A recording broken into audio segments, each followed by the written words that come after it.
Coming up next on MCN, the McAllen Cable Network, the Development Corporation of McAllen from McAllen City Hall.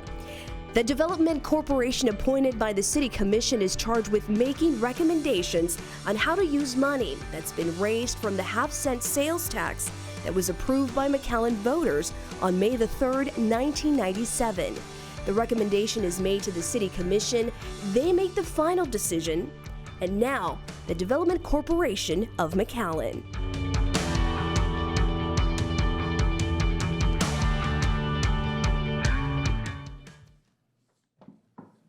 Good afternoon, everyone. This is a joint meeting with the Development Corporation of McAllen, Inc. and the McAllen Community Development Advisory Board. Thank you all for joining us in this joint meeting today. We will begin by hearing the presentations from about 8 different agencies, and so this is the beginning. This is the first step in the process that we go through to interview the agencies and to have a recommendation to the City Commission on how we would like to allocate these funds. And so if you all would like to open up your meeting as well. Good evening. As Chair of the CDBG, I will be calling our meeting to order as well at 4:02 p.m. Welcome, ladies and gentlemen. My name is Erica Perez. I am the Chair of the Community Development Committee. Before we begin, I would like to have each committee member introduce him or herself, starting from my left.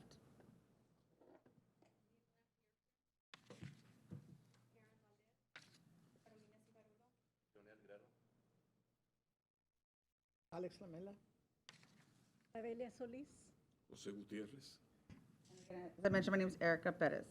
The purpose of tonight's public hearing is to formally accept into record funding requests for projects or programs to benefit McAllen residents, businesses, and visitors. This committee was appointed to assist in the recommendation of projects undertaken by outside nonprofit agencies. For today's presentation, there are 8 applicants who will present information on their proposed projects. After the conclusion of the applicant's short presentation, the Development Corporation Board of Directors and the Community Development Advisory members will have the opportunity to ask questions. We will begin with the first presenters from Comfort House Services, Inc.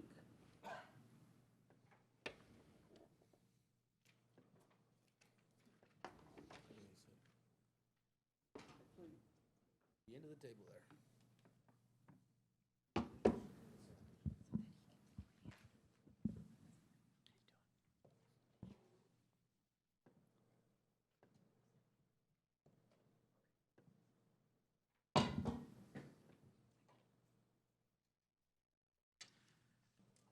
Good afternoon, respective commissioners, city manager, and board of directors, and McAllen, City McAllen staff.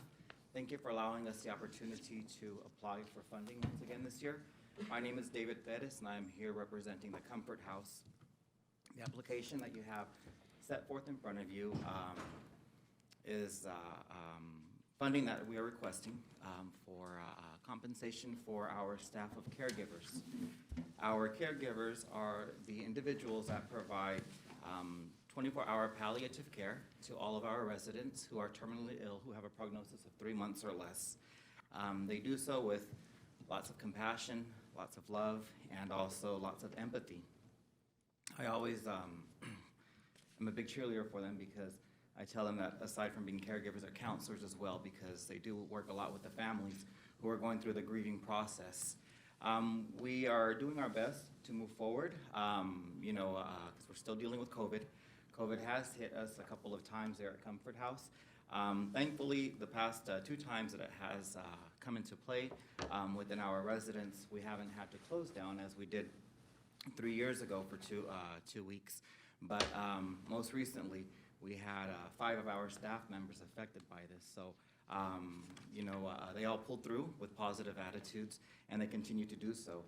We continue to take all precautionary measures when admitting a patient and working with families to ensure that, or we do our best to ensure that we try to keep COVID away from our residents who are already there at the end-of-life process. Also, we are doing our best as well to move forward regarding the fire that took place at Comfort House on February 7th. Thankfully, and thank God, that none of the residents were affected by this fire that took place at 3:30 in the morning. But our staff of caregivers were on point, on ready to execute, taking our patients out if the fire did spread to the Comfort House. But like I said, thank God it did not. It just hit the administrative office, in which we lost a lot of our files, our office supplies, and our food pantry was also wiped out. So we're doing our best to move forward, with those challenges. And with that being said, like I said, the funding that is being requested is for compensation for our staff of caregivers. Does anybody have any questions for me?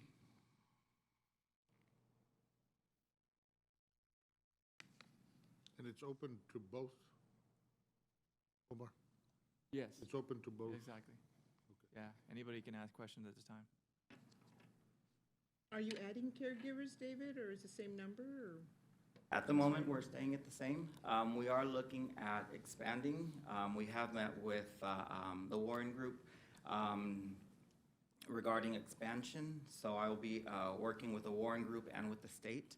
And once we do get approval to be able to add more rooms, because a waiting list is something that I don't like to see, because once we do have room and we call the patients on the waiting list, some of them have expired. So it kind of breaks my heart, wondering if they were alone when they passed away or whatnot. And so we are looking at adding on once we do hopefully expand in the very near future. Thank you. The request is exactly what was allocated last year. It's you're requesting Yes, the sir. same amount. Okay. Yes, sir. Have your costs stayed around the same? Have they increased? They've increased some, Okay. but through fundraising efforts, looking at, Making up the difference. Great, that's good to hear. Any other questions? I don't have your package in front of me, unfortunately, but I think all your numbers are current, as far as I recall. correct. Yes, ma'am. Thank you. You had a very good fundraiser, and your board is very active, and that's what we like to see, so that's great. Thank And you. Thank you. Please, whenever you come up with what you expect for the following year, if you could bring it to us earlier so that we could be prepared for it, because it's a very, very worthy cause. And Thank you, Mr. Aguirre. Thank you. What do you guys raise annually through your fundraising efforts?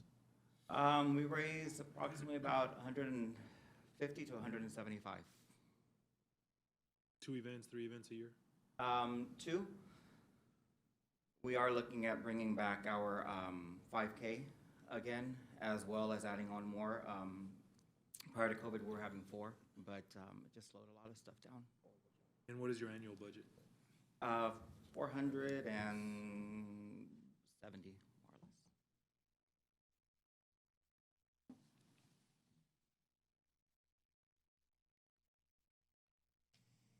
thank you. Thank you. Thanks a lot. Thank you, David. Good respected job. members. All right, up next, Valley Initiative for Development and Advancement.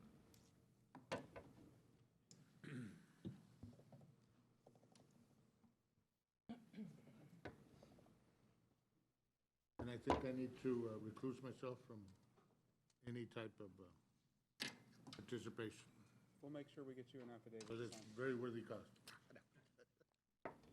Good afternoon. Thank you for having me here this afternoon. My name's Irma Garcia. I am the program officer for VIDA, Valley Initiative for Development and Advancement. On behalf of our CEO, Felida Villarreal, she does send her apologies for not being able to be present here this afternoon. She's actually in Austin lobbying for some funding through the ACE funding, which is the Adult Career Education Program. That's one of our top funders, and we're hoping to increase the funding that we've been receiving. So she is over there lobbying for that, but we do thank you for having us here this afternoon. As you all are familiar, VIDA is a nonprofit organization with a 27-year history. of assisting the economically disadvantaged adult population obtain post-secondary credentials in demand occupations. VIDA represents a complete approach model, simultaneously addressing the need for financial assistance and intensive case management to ensure long-term education success in target demand careers. The core of our success is our intensive case management, which is built on trust and communication. Students meet on a weekly basis with their VIDA counselor, and more is needed to ensure they remain focused and committed to their career pathway. This serves as a unique need to our demographic population because it specifically addresses the significant need for academic mentoring and career guidance to ensure training, persistence, and timely graduation. Financial assistance combined with our case management services creates accessible higher education and workforce training programs. It is our continued mission to enhance employment opportunities among our economically disadvantaged community, and 100% of our VIDA students are identified as low-income individuals.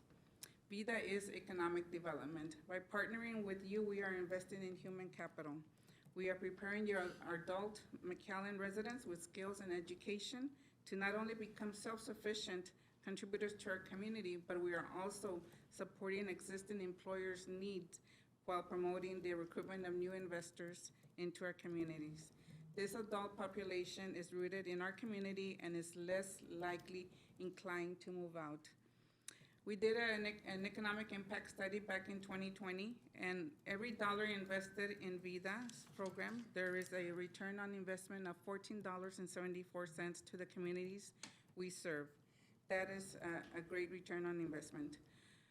The COVID pandemic created many challenges for the organization and also for our students. In the level of the organization, it created an impact regarding outreach and recruitment, but also exposed challenges on the student level regarding digital divide and computer literacy. As institutions of higher education increasingly transition to virtual learning throughout the pandemic, our students from rural communities and economically disadvantaged backgrounds struggle with obtaining the necessary resources to continue their studies. Limited access to broadband or internet, as well as educational tools such as computers, laptops, headsets, and software included some of the challenges for the necessary resources and tools. By providing them the tools and our counselors maintaining them engaged, we continue to keep all our students focused, committed, and on track for timely graduation. VIDA counselors further facilitated the transition to online learning by meeting with our students virtually via Zoom, Skype, GoToMeetings, and assisting our students with utilizing many of the platforms of the different digital divide. Moreover, in efforts to overcome recruitment and outreach challenges during COVID, VIDA adapted to the circumstances by seeking additional resources and strengthening community partnerships. During the pandemic, VIDA completely redesigned its website and to enhance user experience and provide the accessibility of a fully online student application process. Under this platform, students interested in joining the program had the opportunity to learn about our wraparound support services through informational videos, and we were able to determine their eligibility 100% online.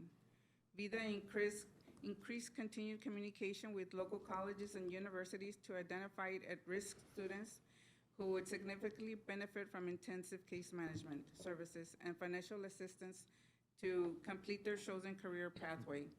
As a result of COVID, our student population and staff maintained resilient at a time of distress and the unknown. I am here today respectfully asking that you continue your partnership with VIDA by supporting an investment of $600,000, an increase of $100,000 from our award last year that will serve a minimum of 120 McAllen residents. We are requesting a $100,000 increase due to the unmet demand for our services in McAllen. With $500,000, we are able to serve 100 students, but we even surpassed the benchmark last year, which shows that we have the potential to be serving a lot more economically disadvantaged McAllen residents to complete career training programs for self-sufficiency. We are continuously applying for different proposals, different grants that are out in the community. We submitted a Department of Labor grant a couple of weeks ago for $3 million to serve allied health students, basically in the nursing programs. We also do have applied for foundations. For example, the Metals Foundation, the Troll Foundation. The ACE grant is also a state grant that we have applied for, and which is actually, that's the one that Felida is at right now. Last year, we reported 2.6 million in funding, in which 500,000 came from DCMI, about 19%. That alone is a clear indicator that our organization is proactively seeking supplemental financial resources and to diversify our funding streams. We do not solely depend on the City of McAllen to fund our program, but we recognize and are grateful for the significant support you all have to continue making our program a success. Thank you, and I'm open for any questions. Irma, what is your fiscal year? This one, it starts in October and it's September. So the current financial or the tax return is in process? 'Cause Yes, we had a ma'am. Okay. Yes, ma'am. That's why we have a 2020. Correct, correct.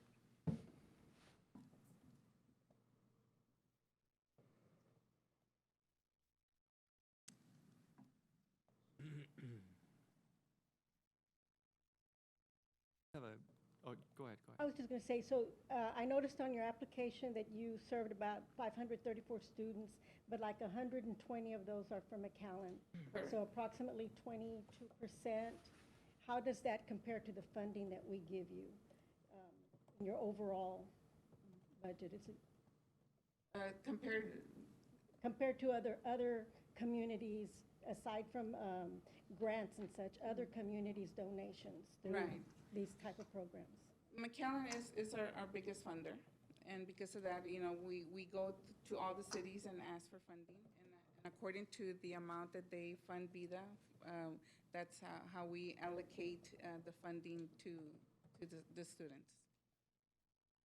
Because, a question, all of the funds that you receive from the McAllen Development Corporation are for McAllen citizens? Yes, sir, yes, sir.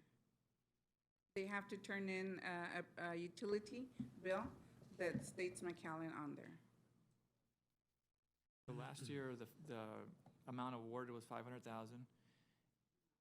And how many students were you able to serve last year? The 500,000 was for this fiscal year, Well, I mean, 21, yeah, for 21, this year. 22. So right now, we're at a benchmark, we're at 84, and the benchmark is to serve 100. So we're shy 20-some to meet the benchmark. We're going to surpass the benchmark. So if you surpass the 500,000, do you have funds within the organization to take on additional students, or do you just have them wait until you have sufficient funding for them, or how do you do it? No, sir. We break the funding. If, for example, if we exhaust the McAllen funding, then we have other, like the foundations that we have that, for example, we have the Metals Foundation that is for Latina females. So if there's a McAllen female resident, then we use that funding. No student is put on a waiting list. We try to figure out other funding for them available. Great, that's good to hear. The 90,000 administrative costs. If I can't answer the accounting, I'll get that answer for you. I will. I believe the application said 15%. Admin is 15%, that for sure I Admin is know. 15. Yes. 15 of the amount that you requested. Yes, that for sure I know, 15%. That's on the worksheet. I did notice a little change, and I don't, this is in-house type of thing, I guess. There was a change from executive director, the title executive director, to president CEO. Was there a change in the job responsibilities? Because there was a significant raise also, and that's part of the funding. Right. As far as I know, on the change of the title of our CEO, Executive Director to CEO, is to be in uniform with our sister organizations, the title.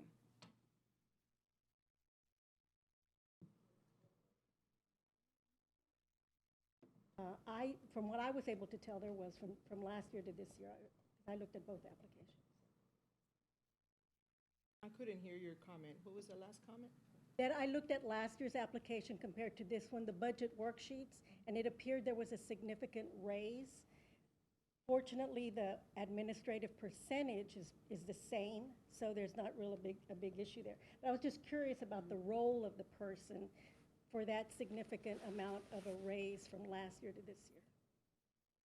Their duties had changed or been added. Right. Additional responsibilities. For the application, it was an additional $12,000 for this coming year to that position on our application. Percentage-wise? No, No, no, $12,000 additional. But overall, 15% It's the was same. about what was last year, 15% is about this year, so it's Yes. still in line. Mm. Something had to have changed somewhere to reduce or to maintain it, so. Any other questions? All right, thank you very much. Thank you. South Texas College up next.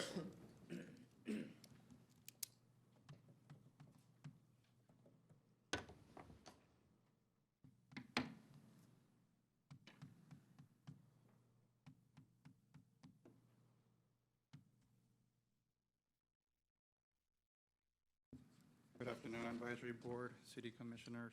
We're here to represent South Texas College. My name is Leonel Garcia. I'm the Director for the Institute for Advanced Manufacturing. And to my right, I have Dr. Carlos Margo, Dean of Industry Training and Economic Development. The Office of Industry Training and Economic Development at South Texas College is requesting funding to continue its training programs for incumbent workers in McAllen for the new contract starting in October 2023. The proposal aims to revolutionize the incumbent workforce training landscape in McAllen by providing customized training to at least 650 incumbent workers employed by McAllen companies within various industries. Industry Training and Economic Development is committed to advancing workforce and economic development in the Rio Grande Valley by customizing courses to meet the unique needs of clients. In the past 4 years, ITED has served over 2,800 incumbent workers who were funded by the Development Corporation of McAllen, Inc., and has worked with over 30 employers to develop tailored programs that meet their unique needs. The proposed training program will cover a wide range of topics and lead to industry-recognized certifications, which are considered of great value in the regional labor market. The training will be delivered in a variety of modalities, including face-to-face, online, or hybrid formats. To meet the specific needs of employers and incumbent workers, the training program will also integrate the latest state-of-the-art equipment into our curriculum. Investing in incumbent worker training is crucial for the growth and success of the city of McAllen.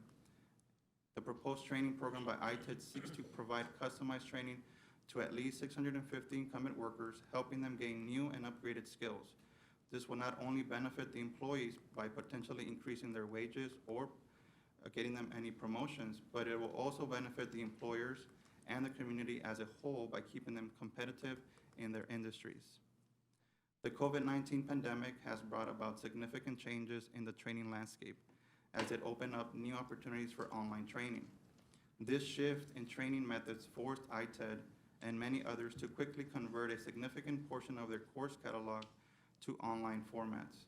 While the pandemic has subsided and in many areas and industries, the trend towards online training has continued to rise. This proposed grant will enable ITED to further upgrade and expand its online inventory and stay at the forefront of the latest training methods. In terms of budget, ITED is requesting $500,000 based on the current need and the trends of new and prospective industrial employers moving to McAllen. This funding will enable ITED to deliver quality training to incumbent workers in new and upgraded skills, ultimately leading to a more skilled and competitive workforce that benefits everyone involved. Overall, ITED's proposal seeks to provide innovative and effective training programs that enable individuals to advance in their careers and empowers employers to stay competitive in their industries. It is an essential investment for the growth and success for the city of McAllen. Any questions?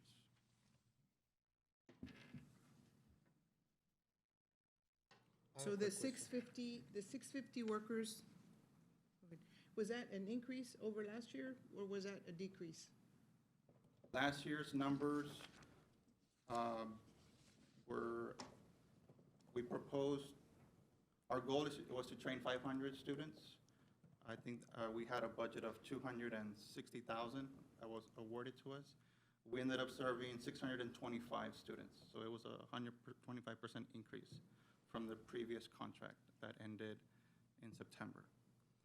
This new year, with this new proposal from what we're asking, is we can reach 650, but based on our trend from previous contracts in the past, we tend to always surpass that number.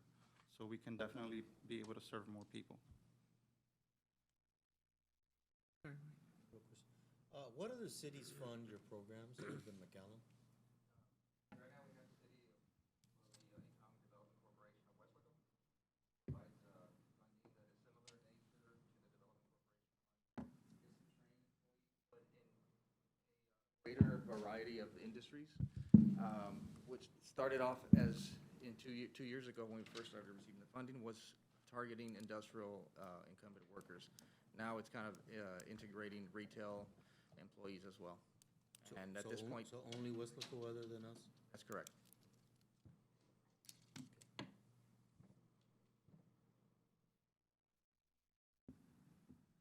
Of those that are trained, how many of them get jobs? Do they all finish training They're with a job, 100%. or? They're already working. They're already These are working with incumbent them. workers. These are employees or what we call new hires. And I want to emphasize that this fund is important because it really helps us work with our partners at McAllen Economic Development, because they're looking at prospects, they're recruiting companies. When they move into this area to McAllen, it really helps us help them get started with some training that they would otherwise not be able to afford. It helps them with their relocation costs to offset those costs.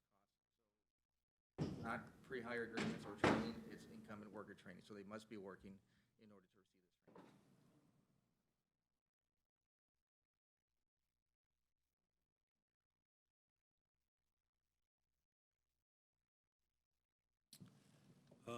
I'm new to the board, so bear with me. So South Texas College, a little unique compared to the other applicants. South Texas College is a taxing entity, right? And they also charge tuition to go to school there. What's your budget, and why does the EDC pay in addition to the funds that you're already collecting as a property taxing entity and as a tuition-based? Because we at our department, the industrial training, economic development is the non-credit side of the college, which like most other colleges in the state have their own separate restricted budget. We don't fall under the normal budget that STC associate degree programs fall. In other words, we have to generate our own revenue in order to remain solvent. Run like a small business, essentially. We look for grants. I know like this one and others are very competitive at the state level as well. But without these grants, our department would likely cease to exist.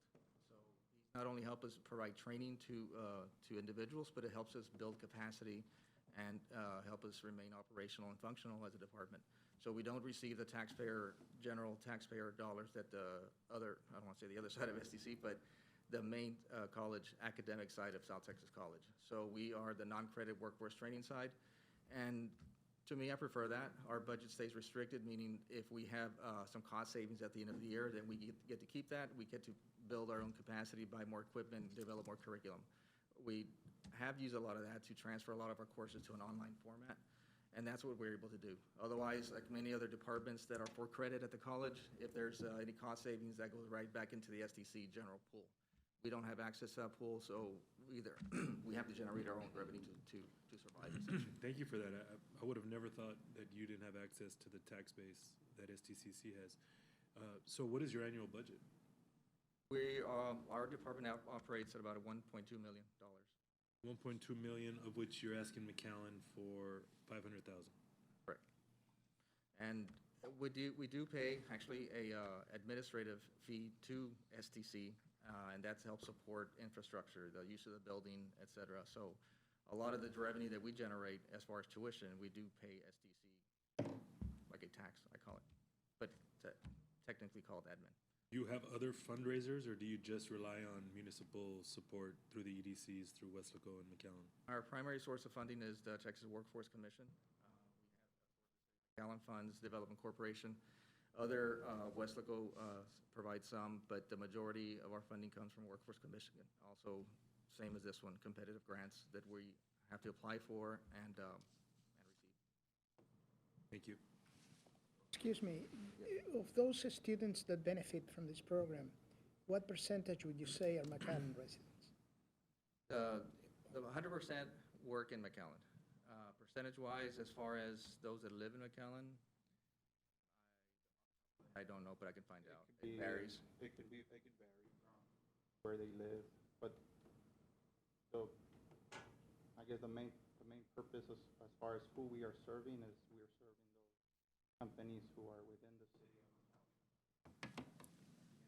Not only does the student benefit, but really it's the need of the employer that's coming to us requesting the training for their production needs. So we're serving the employer that's based in the city. Most of those employers are in They're McAllen. all from McAllen. Thank you. Do the employers contribute to the curriculum? Employers help us develop much of the curriculum, correct. We do hire subject matter experts. If we do get some curriculum funding from any grant, we do hire individuals from the company. If it's not, we do have committees. We have volunteers also who help us with the curriculum, provide oversight, give us feedback. It's a good partnership that we've had, been establishing over the years. I think we have a good core group of employers who have been our partners for many years and who, at no cost, help us develop a lot of the curriculum. Because, and a lot of these courses evolve. And as a department separate from the academic department, divisions of the college, we're a lot more nimble.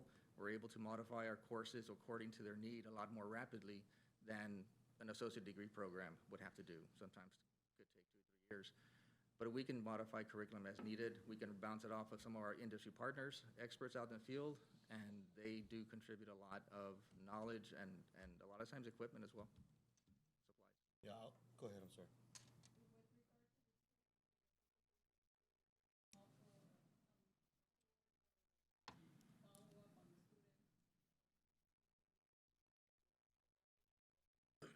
We keep track of, these students are part of the general STC database. They are entered just like a student. They're a college student essentially. So they are eligible to receive all support services that the college provides. Even though we are a separate department, they receive any and all services as well. A lot of these are career placement services. Some of them are advising, counseling, et cetera. But we also have project training specialists on our staff that make sure that they're attending class, that make sure that they are completing the courses, because that affects our contractual obligations to grantors, such as the Development Corporation. We want to make sure that they're completing. So it's not just attendance, it's not just registration, it's completers, because most of our programs result in an actual certification. And they have to attend class in order to receive the certification. Most of these courses have exams at the end. American Welding Society, you have to take the test to get the certification. FANUC Robotics, same thing. So they're not attending class, they just, well, 1, won't complete, 2, won't pass the certification exam. And to us, that's a black eye because we want 100% of our students to complete, finish. And we have staff that ensures that. And if they're not attending, a lot of times it's not the individual's fault. It's the employer that pulls them out a lot of times. So a lot of times we're dealing with the employers, the supervisors, the HR managers, and it's at no fault to the student, him or herself. But, I mean, it is what it is. We got to deal with 2 different groups. It's the students and the employers as well. It's high. I don't know if we included it in the,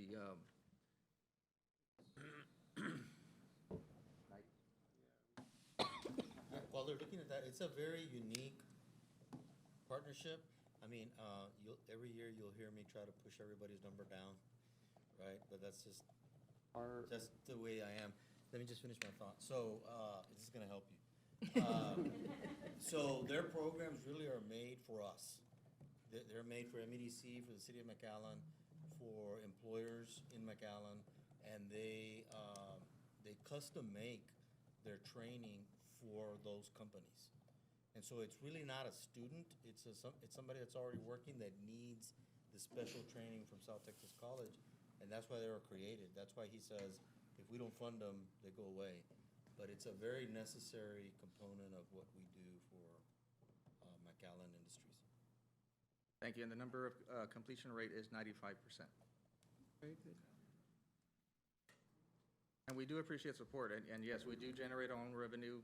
Some of these employers are actually starting to pay us for some continual recertifications, such as forklift, safety. They pay those on their own.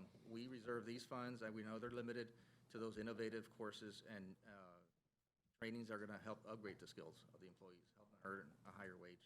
So thank you for your support and continued support through the years. Dr. Marco, I just have one technical question. So I know that years ago, we had asked you to give us a breakdown or a breakout recap, and you did, and I know we appreciate it. But if you look at that breakdown, I was just kind of trying to see under the revenues and expenses, where does our grant fund fall into that number on revenues? I just don't know where it's at. I just was wondering if you could tell. It's embedded in our overall, I don't know if it's identified, but that is our overall revenue and expense report that we receive monthly. If you look at the budget that we included in the proposal, that budget is embedded in that overall budget. Yeah, you show state appropriation, tuition, net of PEG, fees, admin cost, other revenues. So I was just wondering where the grant fell into that recap. Unfortunately, that budget, the way our grant office produces it, does not designate which grant fund paid for that tuition that is stated. But we can research that. That's not something that. I mean, it's at 1.2, and, with expenditures at 1.2. So it's in there, I think. It's maybe break it out. We can break it out for you. We can break it down Yes. for you. Yeah. That's not a I problem. just didn't see where it was. We've done it in the past. Okay. So we can request it. It's at the bottom in the recap where you did a highlighted section. That was it. Thank you.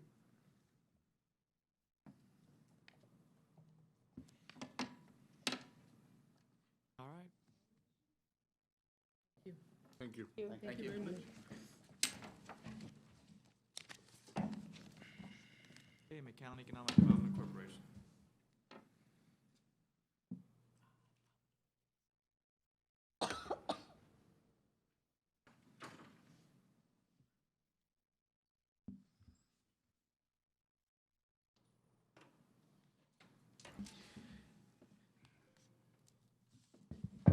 Good evening, Commissioners, members of the Advisory Committee, Roy, City Commissioner. Thank you for the opportunity to make a presentation for the MEDC upcoming budget for budget year 23-24. And here with me is Dr. Pablo Tagle. Dr. Tagle is my Executive Vice President, or the Board Vice Chair. He will be my chairman for next fiscal year. So we wanted him to be here with us on the presentation. Today, first I wanted to talk a little bit about the COVID. From our standpoint, COVID never was really that big of a factor. We continue to operate continuously throughout the entire period. It did impact many of the travels for companies that come in to evaluate our area as a place to locate. Travel was restricted and even has been restricted internationally, which a large percentage of our companies are coming from international. They're either Asia, South America, or Europe. And so because of many of the travel restrictions, they were not able to travel to the United States. As a matter of fact, China just lifted last week their COVID restrictions. So now travel will once again be able to, visas will be issued to China. This year we are looking for, next year we are looking for the total MEDC budget that we will be working with is $1,554,081.54. This is an increase of about $150,000 over this year, and I will explain what that increase involves later in my presentation. And the amount that we're requesting from the Development Corp is $1,100,000, which is an increase of $150,000. The remaining $454,081.54 of the budget will be a grant from the McAllen Foreign Trade Zone. And then this grant, when you combine with the in-kind contributions that we provide the city, will be another $252,000, which equals 45% of our total budget will be generated through the McAllen Foreign Trade Zone. So it's a 45%, 55% balance on the budget. Virtually all the requests that we are looking at involve specific projects that we're working with the city on, that involve, in many cases, specific companies that we are working with. It's also then will be involved in the implementation of our new strategic plan that we just finished last year. And the amounts that we're looking at, or the $150,000 request for increase, is for a new position for Director of Workforce Development. This is an additional responsibilities to an existing position, which is business retention expansion. This is a person who goes into existing companies and is meeting with them on a regular basis to see what problems they may be having, what they need assistance with, and then they talk to us about training requirements that they need, which then we work with both STC, the universities that are here, both UTRGV and A&M, and then we are now going down into high schools in the dual enrollment program. Because as we all know, or you all are aware, labor availability is a big issue. And so the companies have recognized that because of the skill sets that we're seeing now companies are bringing in, they really need to start building that pipeline of talent for their companies as they come in to the area. And the first thing they talk to us about is availability of labor and the skills of the labor that we have. We are seeing many of the companies that we're working with now are companies that we have never seen anything like it as far as technology. One of the things, and that's one of the things that COVID did do from a localized example, is many of our companies, if you remember when in the middle of COVID, we were all talking about 6-foot separation.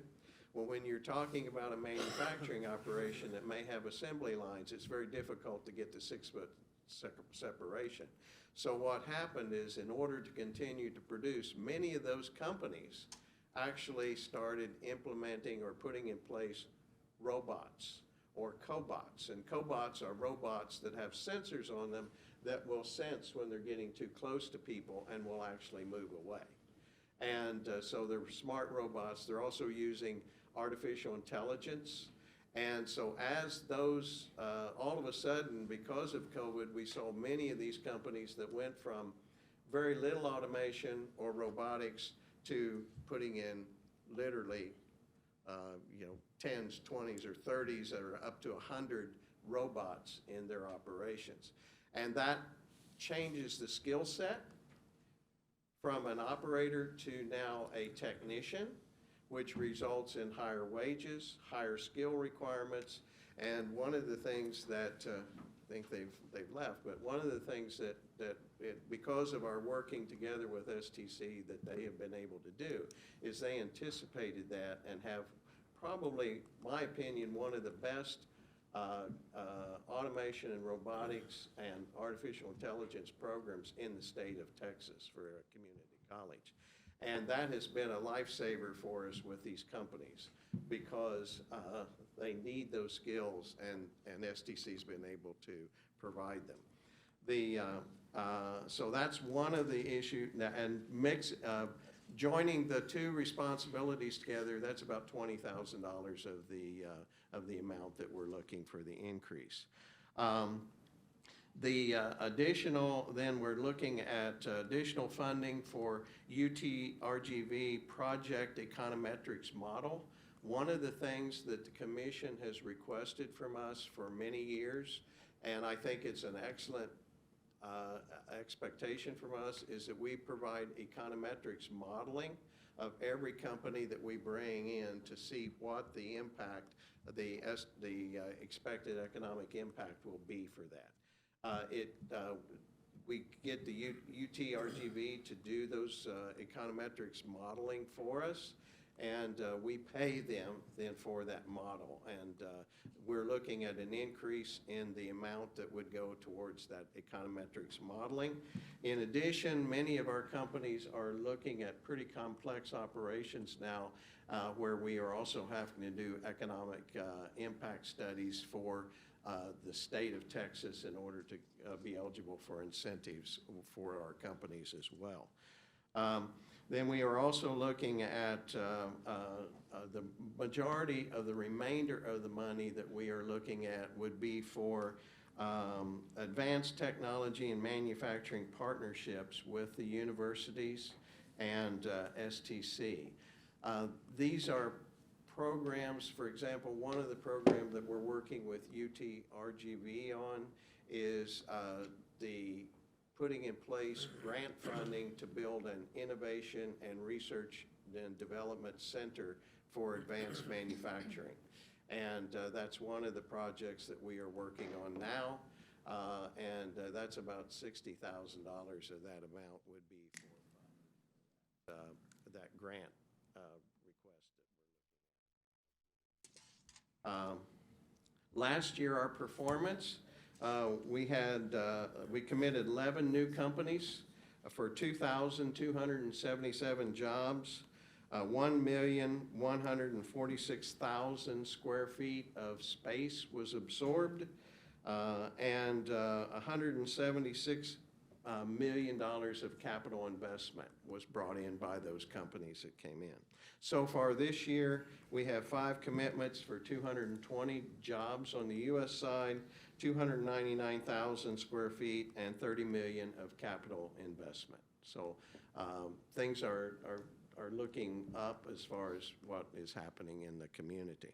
One of the big things that we have is we're in need of buildings, but that's something that we are not involved with right now, other than trying to convince the development community to build us some industrial buildings.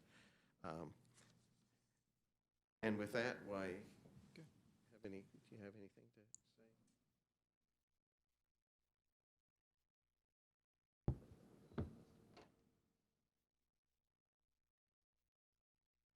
Oh, yes, yeah, we're also then working with the state on incentive efforts, and so we have a project that we are working at the state level now, and we have hired a lobbyist to work with us on one of the major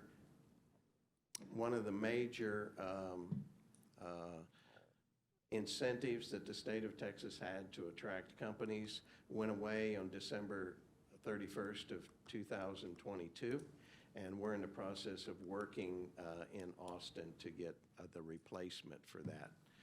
And one company is hinging upon our ability to get that incentive back in place. So, for the update, questions? How many employees does MEDC have, and how many employees do the trade zone?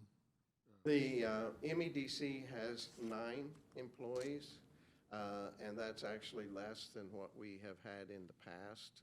We had 10, but we are now down at 9.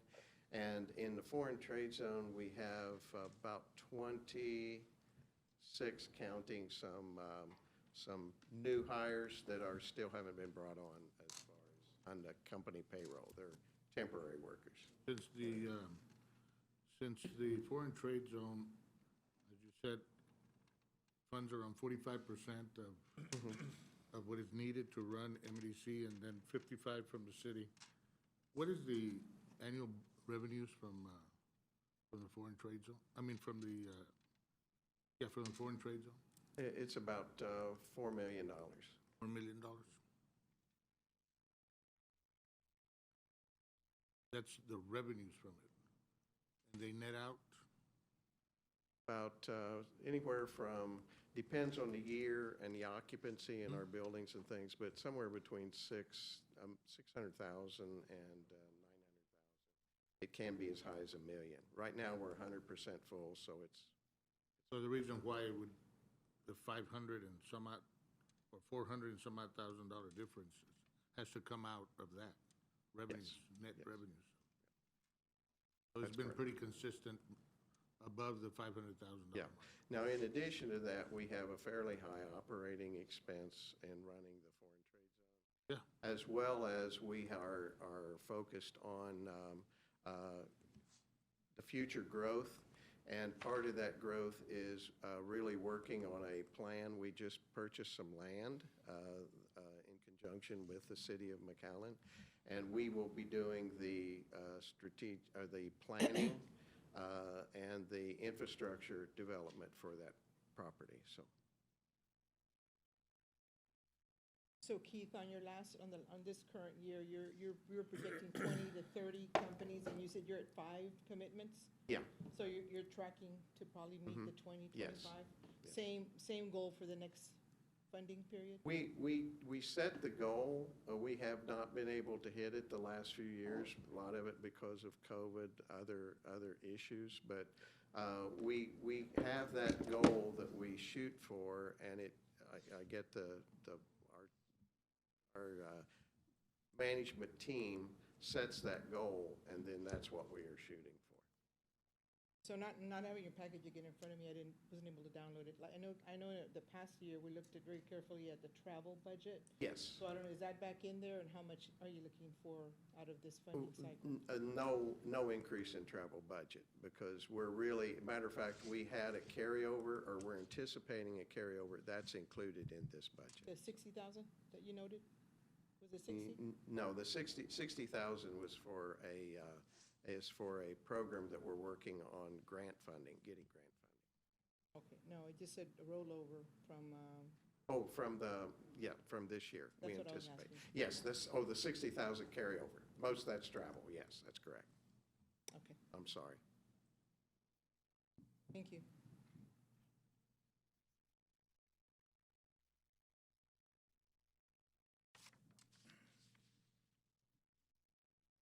Incentives, it's like financial incentives to get the companies to come to McAllen? Is that what you're saying?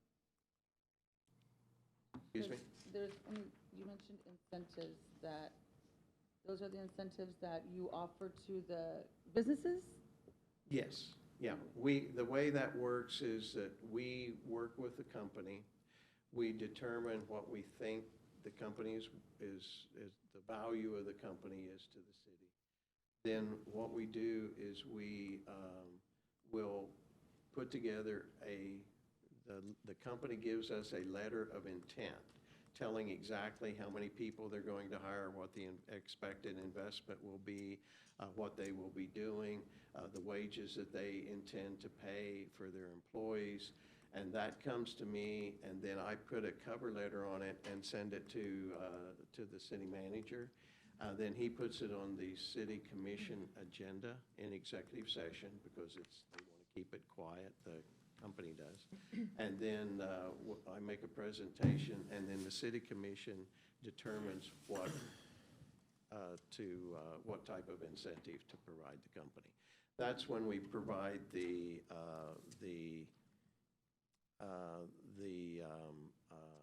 econometrics model. We get UTRGV to take the letter of intent that they give us, and then they run an econometrics model on it saying this is what the value of this company is to the community and what it will generate as far as tax revenue, sales, and both direct and indirect benefit of the company.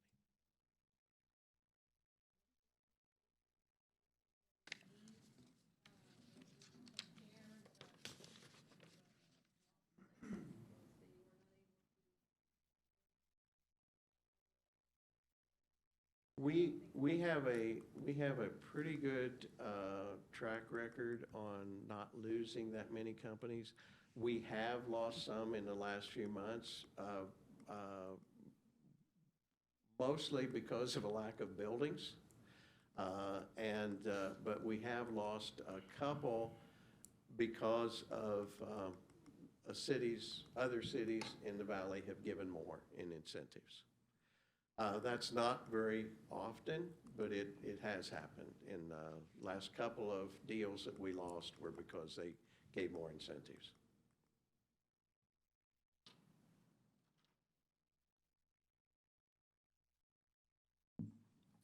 All right, anybody else? Okay, thank you. Thank you. Thank you very much.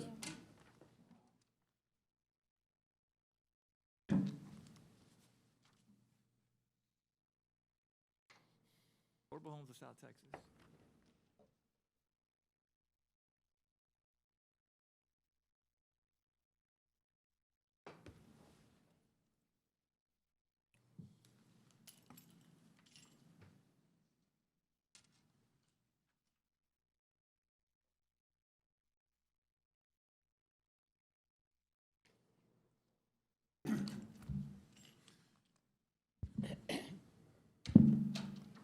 Hello, we're representing Affordable Homes of South Texas.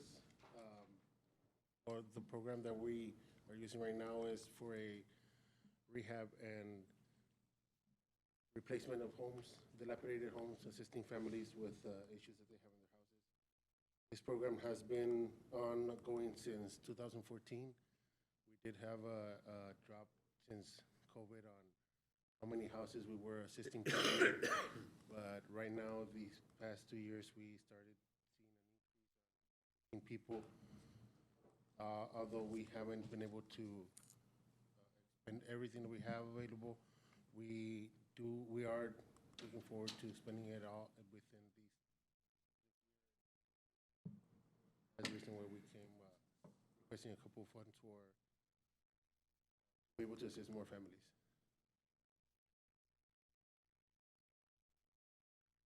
Yeah, and basically, I'm the finance director, so if you have any questions on the numbers,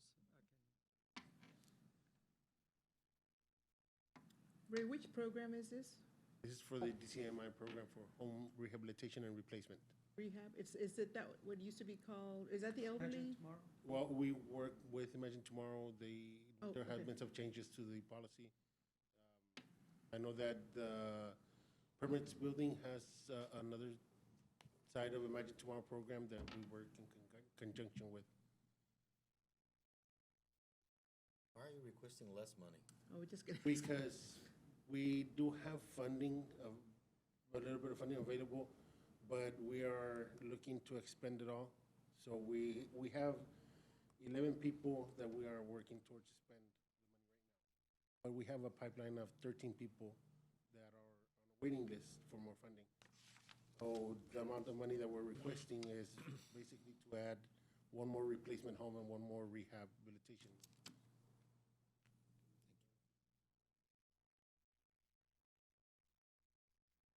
Who's the program manager? Me. I'm the senior rehab manager for the program. How many employees do you guys have?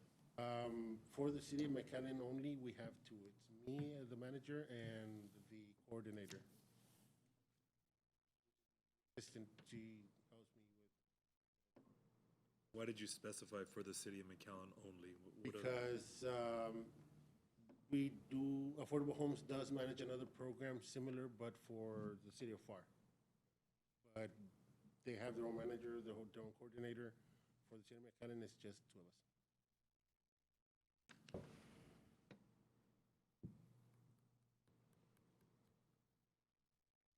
So you sub everything else out? You sub all the construction out? We you do all work that? as a contractor. We have, we get procurement, we have a procurement process to gather all the construction subcontractors, so we can try to get the lowest price. So out of so many concrete contractors, we get the lowest bidder, so we can try to minimize the cost, and so on for every specialty on home construction. So for this next funding period, you're gonna do 2 homes, this is what this is gonna Yes, cover? this is to add one more replacement home and one more rehabilitation home. And then last year, what did you do? Or the previous funding that we gave you, what We was? requested the same amount, which we did add the applicant. Unfortunately, the person that we were trying to assist last year passed away during the process. So they couldn't qualify no more, but from the pipeline that we have on the waiting list, we put somebody else in there that we're working with. They just stopped working on the property? Yes, because the person that we're trying to qualify is the owner of the property. And since he didn't have that property under any in or anything, since now the property is, they have to go through property, changing the name of the property and all of those steps. So I'm a little confused. You said you have some on a waiting list for rehab? Okay, and yet you're requesting less money.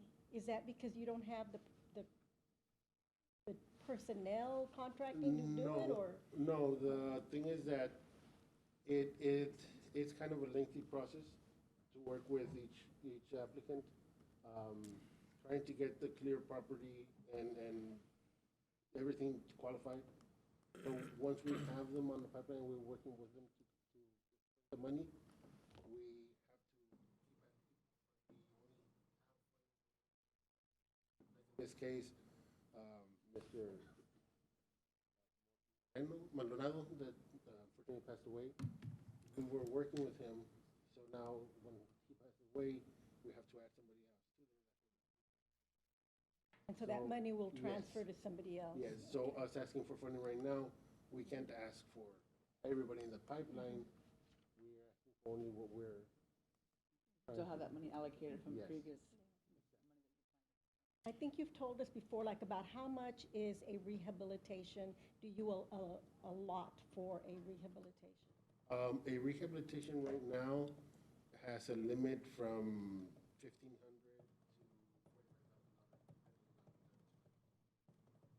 Not everybody qualifies for the whole amount. It does depend on the type of home.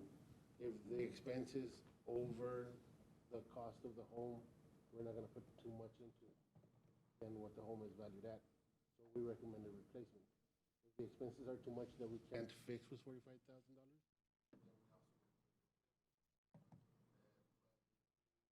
we don't spend all of it. We could have 2 rehabilitations of $20,000.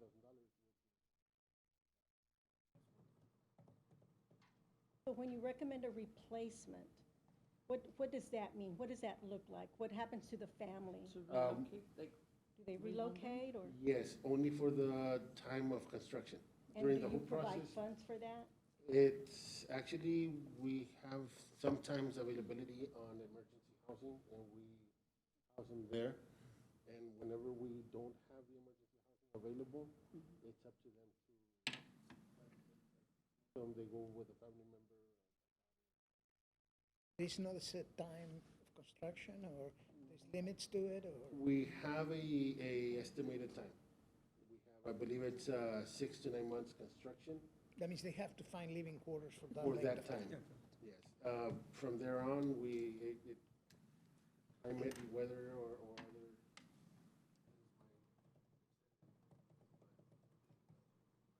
When we have the emergency housing available, they stay in the emergency housing until. Are you gonna expand the 244? We're You're gonna- looking, are you- right now, we're looking to expanding them all according to the applicants we have. Did you, I don't know if they're, do you include the work in progress for each of the, The work in progress? like, because some of them, you said that we're still in the process of being redone, or being worked on. Yes. Are those also included in the application? If We they don't sent know. it. I really don't know if they sent it. Yeah, if I think they did. Are you asking like how many they're working Yeah, on? Yeah, just where like they're- a yeah, pipeline. Yeah. where they're at with I think they did send it. the completion versus the expenditures and.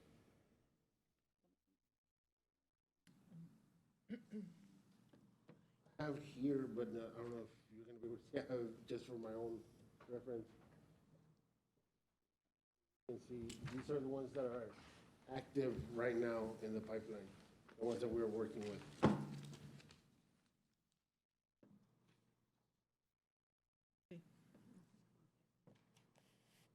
Sorry for the sizes. No, it's okay. Any other questions? All right, thank you very much. Appreciate it. The fund up next.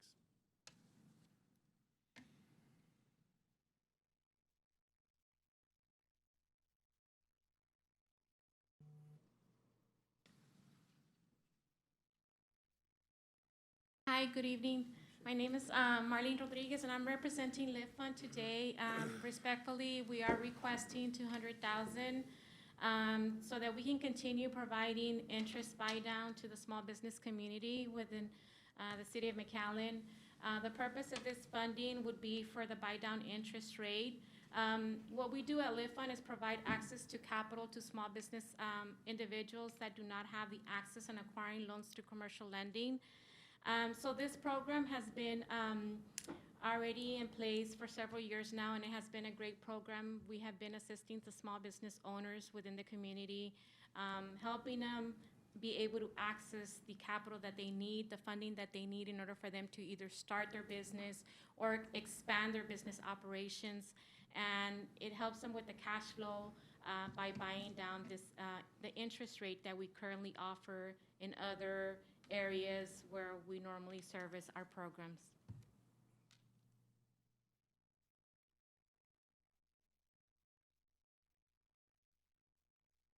Did you provide a list of the actual businesses that were helped in this funding? No, we did not provide an actual. I don't know if it's possible for you to do that or not. Yes, that's something that I can. With the names or whatever, is it Yes, public, absolutely. whatever? Yes.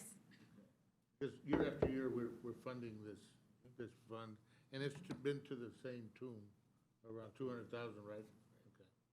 So if we could see who's been benefiting from Absolutely. it, and an approximate benefit also Yes. to them, that would help us. Yes, I can get that to you. I mean, you do provide a good service, you really do. But, you know, for us to see would help Yes, tremendously. I can get that to you. Okay. The $5,000 for marketing, is that just for McAllen marketing here, or is that organization-wide? Because I didn't see any other funds under the organization column. It's just for the city to promote the interest buy-down program here for the city.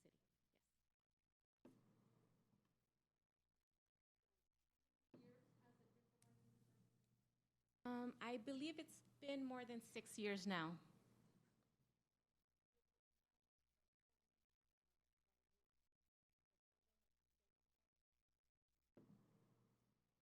As far as not obtaining the funding, is that?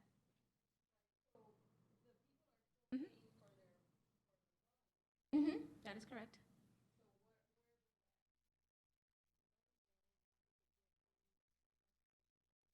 It goes back so that we can continue lending to other small businesses. For example, we have other businesses that might not qualify. The whole purpose is that they create jobs, that the business is located here in McAllen. If we were not to have any more funding under this program, we normally fund it under our regular interest rate program. So it goes back to the pool so that we can continue lending.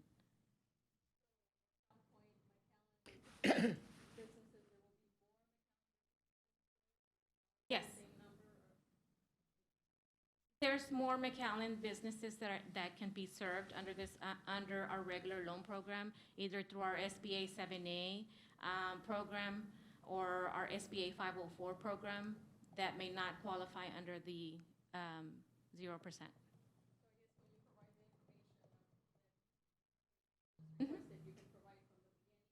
Absolutely, yes. Yes. Excuse me, these 15 business, are 15 McAllen businesses? Yes, Okay. it's only McAllen businesses. Okay, thank you. questions?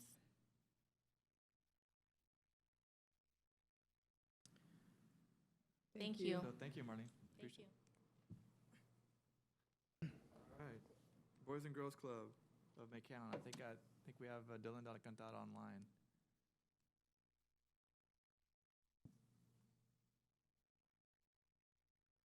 No, thank you, Commissioner. I'm not sure. Can you guys hear me okay? Yes, we can hear you. Okay, great. All right. I can't see anybody on that side, so I'm going to just make some assumptions. Thank you, Commissioners, for being here with us, and as well as City Manager and the entire committee.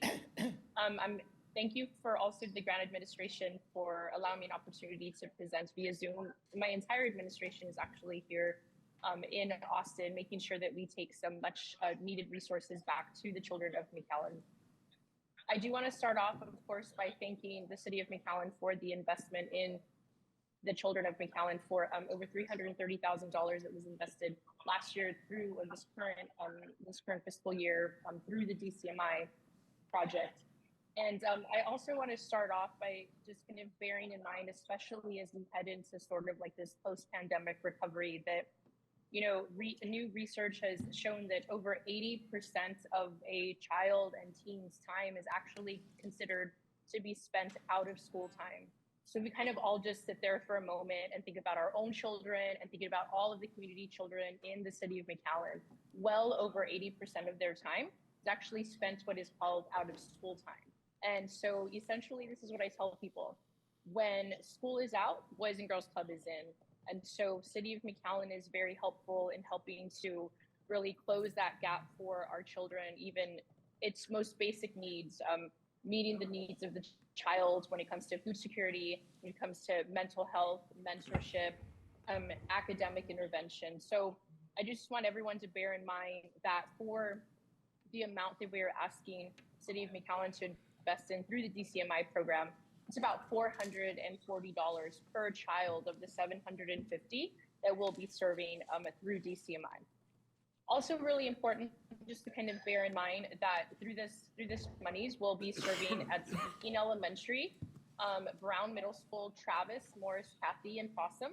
We are excited that we now have representation at all of the middle schools, and I know that that was a recommendation from the City Commission several years ago to have that type of representation equitably across South to North McAllen. So we are excited that we're coming into sort of year 3 of that model, and we would not have been able to do that without DCMI. There are 2 things in particular that I really want to highlight. I know year after year, the main pillars of what we do at the Boys and Girls Club is always stated. But I know many of the presenters prior to this talked about the economic development component of what they do, and that is really the purpose of this fund. We're really, really excited. Actually, the launch date is March 27th for what's called our Business Entrepreneurship Program. Many of you actually on the committee, you're part of the greater committee for McAllen ISD and their entrepreneurship model that they're doing at the high school level. So we have partnered along with UTRGV and Actis to create what's called Business. And so the business model that we have at our after-school programming sites through DCMI would immediately allow 10 students per middle school, so a total of 60, would be receiving a condensed version of an age-appropriate curriculum for entrepreneurship. But in more particular terms, this entrepreneurship program is also in line with the United Nations Sustainability Movement. So our students will be empowered with the United Nations sustainability goals while simultaneously using entrepreneurship to help solve problems in the after-school setting. So it's going to be very exciting to see that new model come about, and that is going to be supported through DCMI at all of the sites. Another thing that we have done this year is, of course, we've all heard about the mental health crisis. In fact, Surgeon General Murphy talks about it officially being a crisis with mental health in our youth. And so we have seen that at the ground level. I do want to let the committee know that we're seeing a disproportionate amount of elementary, early middle school girls that have suicidal ideations, that have plans, that are really, really struggling after isolation. And so we have made it our mission again to support the whole child. So in our budget this year, we have also included a part-time professional mental health worker. Many of you know we have a full-time mental health worker that is, has been working at our Boys and Girls Club since 2019. And we are officially expanding that. We do work very closely with South Texas Health Systems, as well as McAllen ISD, to make sure that our children feel safe even within themselves, and that they immediately have a resource there at their after-school programming site in the event that they need someone to talk to.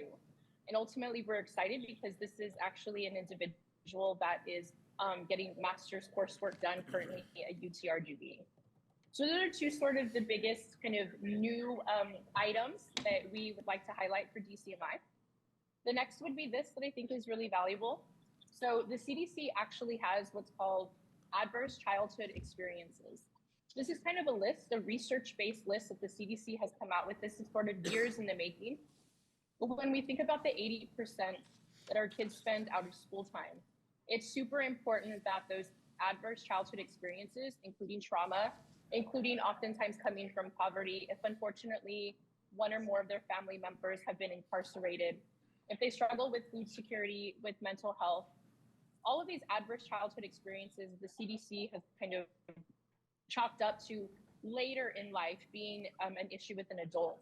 It's super exciting because the CDC actually has some countermeasures that say, in real time, we can impact children through the following ways. One of them being quality mentors, one of them being after-school programming sites and having just really great positive peer experiences and wraparound services.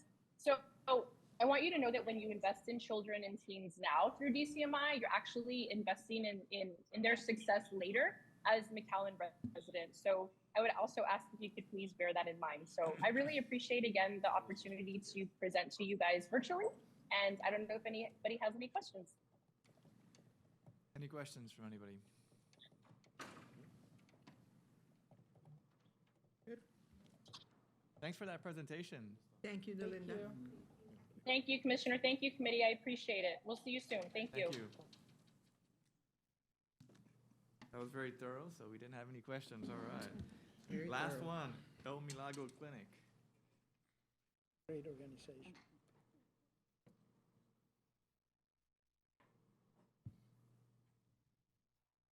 Hi, Commissioners, members of the Advisory Council.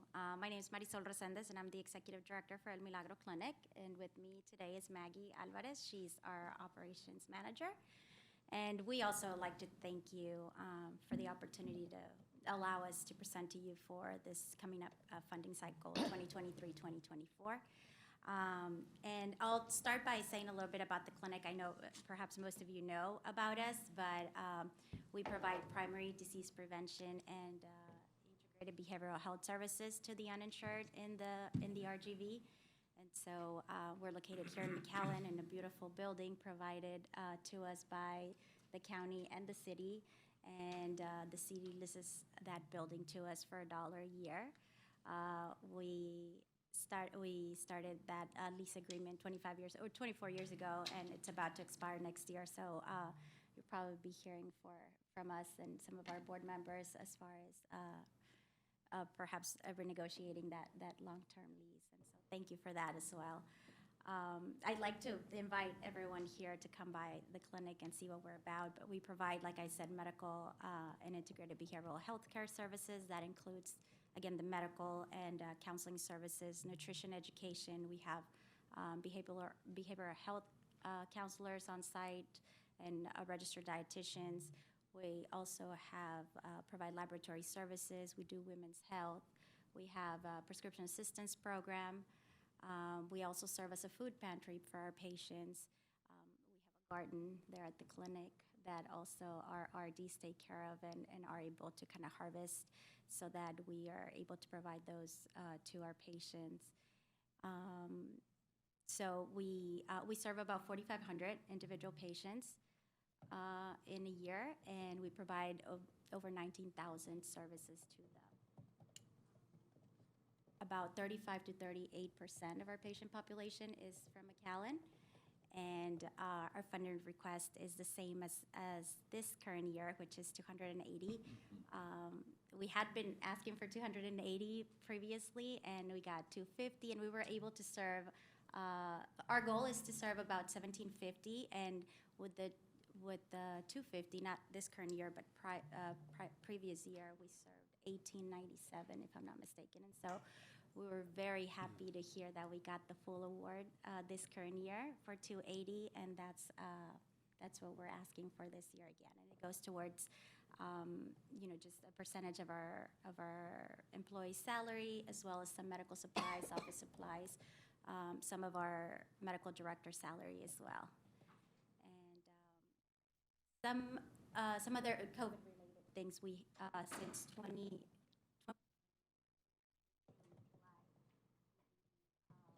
started a collaboration with CVS Health to establish a testing site at El Milagro Clinic.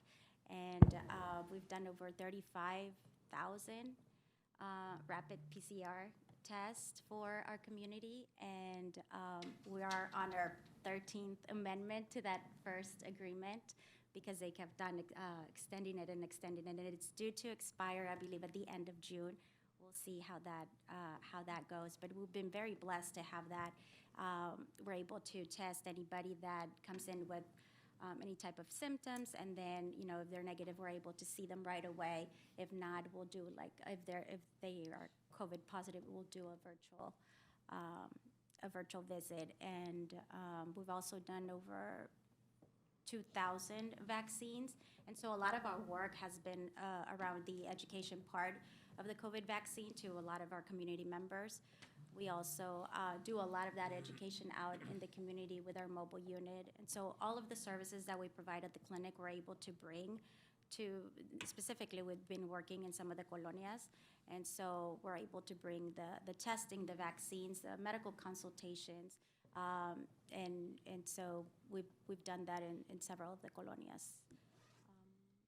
And some other exciting news that the things that we're working on is to be able to target a little bit more of those non-medical or social determinants of health that sometimes prevent some of our patients to get over their diseases or their illnesses. We're working with the judge and its Prosperity Task Force to kind of establish a platform where we can do referrals online and on live. So it's through a platform called Unite Us, and we're hoping to implement that, so we're able to talk to other agencies, right away, so that we don't wait for.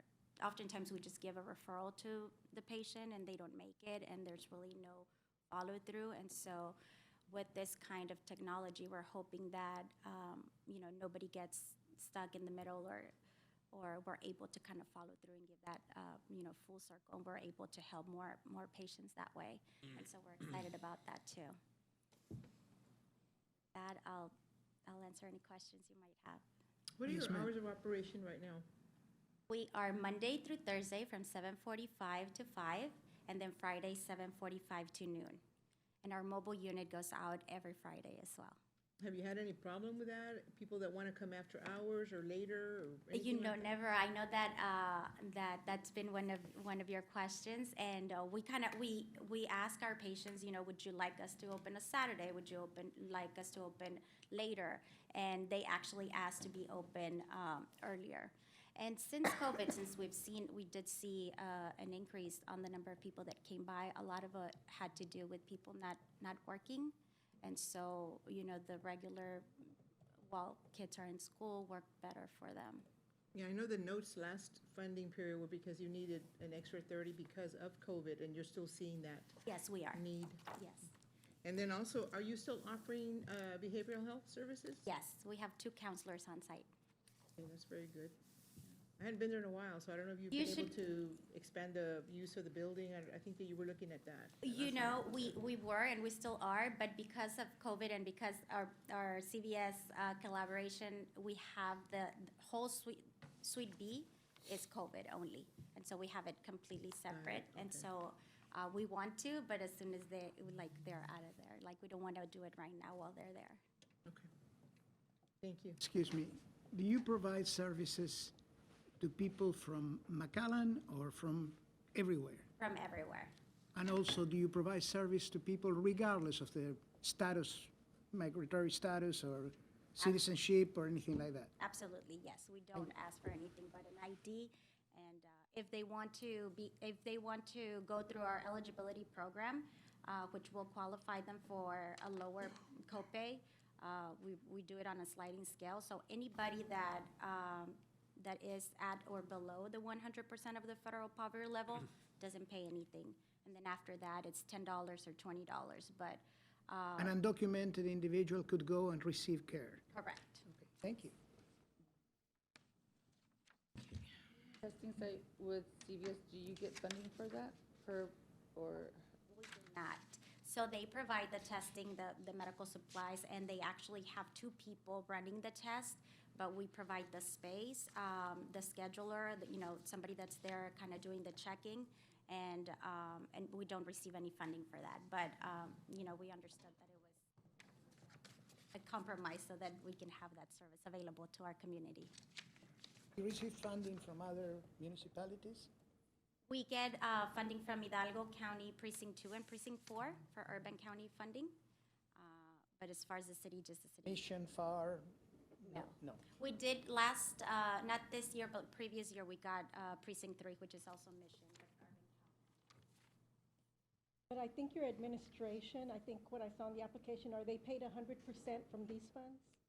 You don't split fund them, their salary? For administration? For, I don't know if it's your directors or something that I saw. No, it's always a percentage. In fact, for administration, we usually do a lot lower percentage than those that are doing direct services.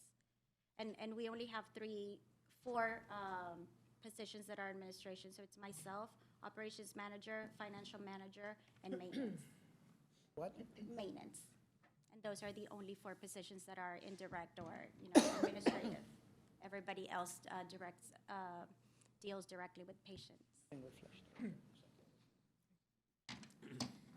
Questions? Question on the prescriptions? Yes. Do you patients, do you work with independent or chain pharmacies for the patients to receive their prescriptions? A lot of them, like you said, on the track, maybe they don't go get a prescription, they end up sick or worse. Yes, so we have a prescription assistance program, and what we do is we're able to work with pharmaceutical companies and fill out the prescription. It's like an application for them where they get the prescription from our providers, and for chronic meds, we're able to get a 3-month supply for those patients that are uninsured or under a certain poverty level guidelines, and so we're able to get a 3-month supply for them, and they get it for free. Oh, no, I was talking about, like, let's say they have acute infection, do they go somewhere for that? Like, Lee's or Walmart, do you work with any pharmacies? We don't, but we do usually send or recommend Walmart or H-E-B, and they're able to get a lot of the medication for lower cost. Yes, thank you. Other questions? Thank you very much. Thank you so much. Thank you. Have a good night. Because it makes it look like this is. All right. And we're paying other. I'll go ahead and adjourn our meeting. 5:29 p.m. Thank you. Thank you for joining us. Thank you all. Thank you all for serving. Thank you for serving. Thank you all. Thank you.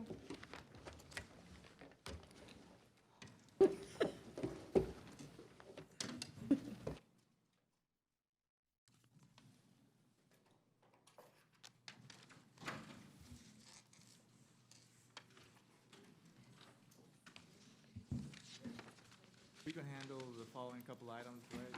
Okay, so we will continue with our meeting. Item number 2 is approval of the minutes for the regular meeting held January 17th, 2023.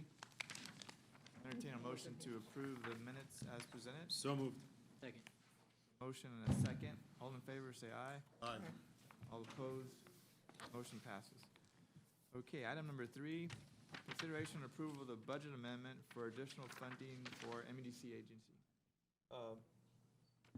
Mr. President and members of the board, you heard a little bit from Keith today on what the 60,000 is for. You got a short memo here.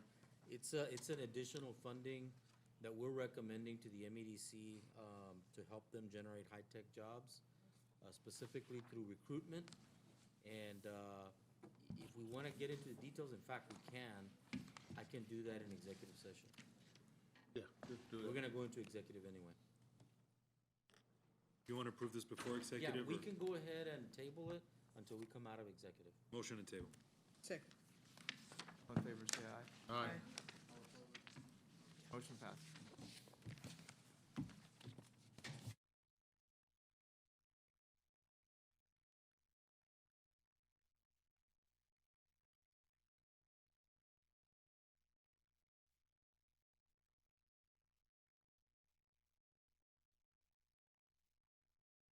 Start again. I don't have the packet open, Hold but on. it's, we Hold need on. to, Take it off the table.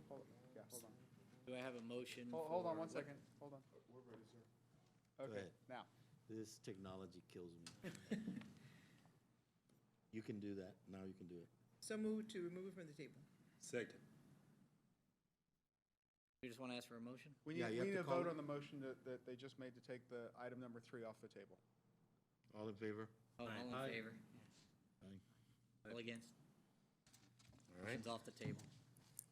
Now, So- you need a motion to approve item number 3. So Do I moved. have a motion to approve item 3?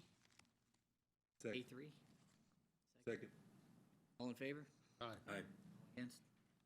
Motion carries. And just as a reminder, that was the budget amendment to fund MEDC that we had tabled before we went to executive session. Yes. Okay, and now with respect to item 4A1, I recommend that the board consider a motion recommending to the city commission that this board fund and that the city commission authorize city manager and city attorney to negotiate the economic development incentives that we described in executive session. So moved. Second. All in favor? Aye. All against? Motion carries. With respect to item 4A2, I recommend the same motion. So moved. Second. All in favor? Aye. Okay. All against? Motion carries. With respect to item 4A3, I recommend the same motion with the caveat that the funding be within the limits described in executive session. So moved. Second. All in favor? Aye. All against? Motion carries. That concludes our meeting. Meeting is adjourned. Thank you. Thank you all.